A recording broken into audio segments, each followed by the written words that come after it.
இதே ப்ராப்ளமில் நான் கம்ப்ளைண்ட் கொடுத்து பெரிய இஷ்யூ ஆச்சு. ஸோ திரும்ப திரும்ப சொல்கிறேன், இந்த மாதிரி ஒரு விஷயத்த பண்ணாதீங்க. டிக்டாக் வீடியோஸ் மூலமாக பிரபலமானவங்க தான் இலக்கியா. அரைகுறை ஆடையுடன் ஆட்டம் பாட்டம் நடிப்புன்னு ஒவ்வொரு வீடியோவையும் இலக்கியா வெளியிட்டு கொஞ்ச நாட்களிலேயே புகழ்பெற்ற டிக்டாக் பிரபலமானாங்க. ஆரம்பத்தில் ஒழுங்காக தான் டிக்டாக் வீடியோ பண்ணியிருந்தாங்க. ஆனால் லைக்ஸ் வரலங்கிறதுனால கவர்ச்சி பாதையை தேர்ந்தெடுத்ததா இலக்கியா ஒரு இன்டர்வியூல கூட சொல்லியிருந்தாங்க. அண்ட் டிக்டாக் தடை செஞ்சதுக்கு அப்புறமா கூட அவங்களுடைய சோஷியல் மீடியா பேஜில் இது போன்ற வீடியோஸை வெளியிட்டு வந்தாங்க. அதுக்கப்புறமா இலக்கியாவுக்கு சினிமா வாய்ப்பும் கிடைச்சது. ஆனா அவங்களுடைய படம் வெளியாகல. அதோட பட வாய்ப்பு தருவதா சொல்லி பலர் படுக்கைக்கு அழைத்து ஏமாற்றி விட்டதுனால சினிமாவும் வேண்டான்னு ஒதுங்கி விட்டதா இலக்கியா ஒரு முறை கூட சொல்லியிருந்தாங்க.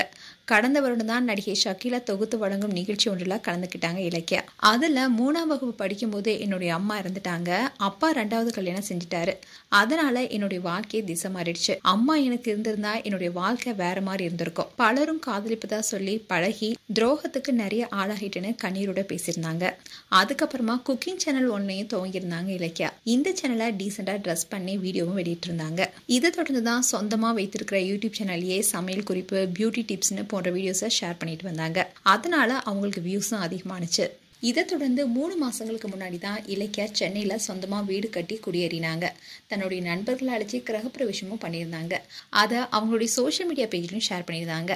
இந்நிலையில் இலக்கியா அளவுக்கு அதிகமாக ஊட்டச்சத்து மாத்திரையை சாப்பிட்டு மருத்துவமனையில் அனுமதிக்கப்பட்டுள்ள தகவல் பெரும் பரபரப்பை ஏற்படுத்தியிருக்கு. பூந்தமல்லியை அடுத்த காட்டு பக்கத்தில் வசிச்சுட்டு வராங்க இலக்கியா. அளவுக்கு அதிகமாக ஊட்டச்சத்து மாத்திரையை சாப்பிட்டு இப்போ மருத்துவமனையில் இருக்காங்க. அங்கே அவங்கள பரிசோதித்த டாக்டர் அழகு அண்ட் உடற்பயிற்சிக்காக கொடுக்கப்பட்டிருக்க ஊட்டச்சத்து மாத்திரையை அளவுக்கு அதிகமாக சாப்பிட்டுருப்பதா தெரியுது. இந்த மாத்திரை அதிகமாக சாப்பிட்டதுனால அவங்களுக்கு போதை அதிகமாகி விட்டதா தெரியுது. அதனால உடனடியாக அவங்கள மேல் சிகிச்சைக்காக கீழ்ப்பாக்கம் மருத்துவமனைக்கு அனுமதிச்சிருக்கோம். அங்கே அவங்களுக்கு தீவிர சிகிச்சை அளிக்கப்பட்டு வருது. இதை தொடர்ந்து திலீப் சுப்ராயன் மேல இலக்கியா பரபரப்பு புகார் ஒன்று கொடுத்திருக்காங்க. இது கோலிவுட் வட்டாரத்தில் சலசலப்பையும் ஏற்படுத்தியிருக்கு. திலீப் சுப்ராயன் தன்னை அடித்து துன்புறுத்தா சொல்லி இன்ஸ்டா ஸ்டோரியில இலக்கியா ஒரு போஸ்ட் போட்டிருக்காங்க. இலக்கியா அவங்களோட இன்ஸ்டா ஸ்டோரியில என்ன சொல்லியிருக்காங்கன்னா, என்னோட சாவுக்கு ஸ்டண்ட் மாஸ்டர் திலீப் சுப்ராயன் மட்டும்தான் காரணம். என்னை நம்ப வச்சு ஏமாத்திட்டான். 6 வருஷமா அவன் கூட இருக்கேன். நிறைய பொண்ணுங்க கூட பழக்கம்.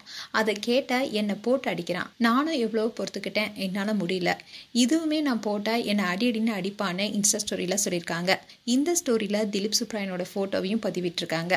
இந்த போஸ்டுடைய ஸ்க்ரீன்ஷாட் இப்போ வேகமாக வைரலாயிட்டு வருது. மேலும் இலக்கிய குறித்து உங்களுடைய கருத்துக்களை கமெண்ட் செக்ஷன் சொல்லுங்க. இது போன்ற வீடியோஸை பார்க்க நியூஸ் தமிழ் கிட்ஸ் சேனலை சப்ஸ்கிரைப் பண்ணுங்க. மறக்காம நோட்டிஃபிகேஷன் பட்டனை கிளிக் பண்ணுங்க.